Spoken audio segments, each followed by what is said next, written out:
Recording and Audio. It is recording. It is recording. Okay. And what was the question again? so why are you here? Well, some friends and I have this theory that Mr. Greco isn't real. I know it sounds like far off, but we have some pretty hard evidence and some compelling stories. I'll tell you one later, and I think some of my friends will probably tell you some too, but there's this one time that I actually saw Mr. Greco walk right through a wall, and that can't be normal.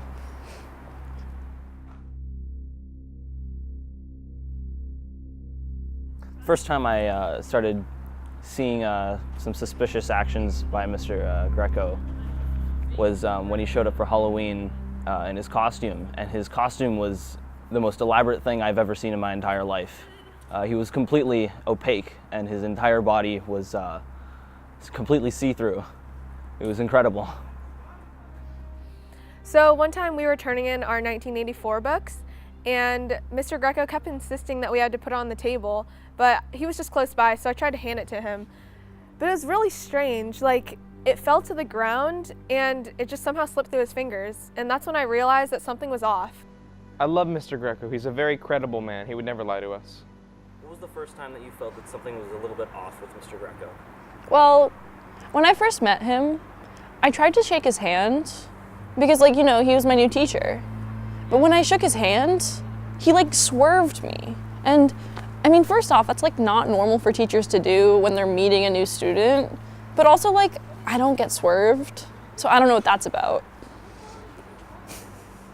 And whenever I'm in English class, I always get the chills, and it's very strange. But whenever I ask Mr. Greco to turn up the heater, he never does for some reason. He always makes some excuses saying that it's broken or something.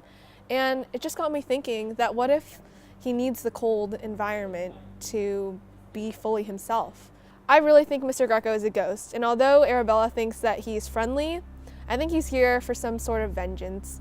When we were reading Freakonomics, when we were reading the chapter on baby names, it really hit home for him. I could tell. I could see this far off, distant look in his eyes, and I could tell that there was something going on.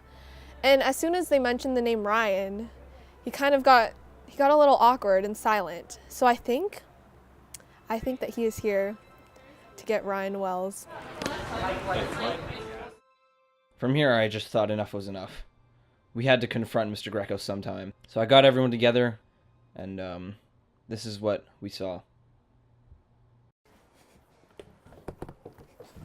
Wrong door, wrong door, wrong door! Mr. Greco, I know the truth.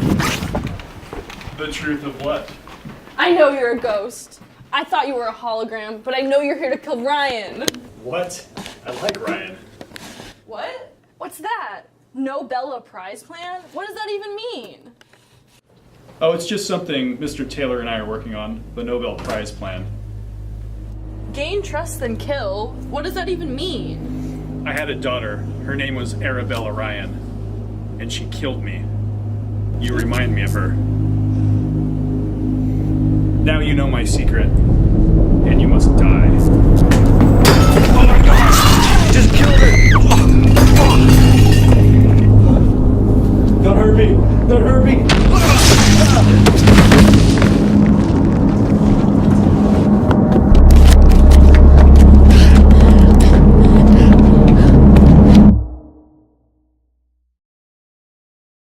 Have you heard of the disappearances of 2 high school students in the area?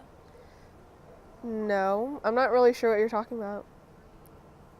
We were heard that you saw them last in Mr. Greco's room. I love Mr. Greco, People think that Mr. Greco's the one who did it. but I love Mr. Greco.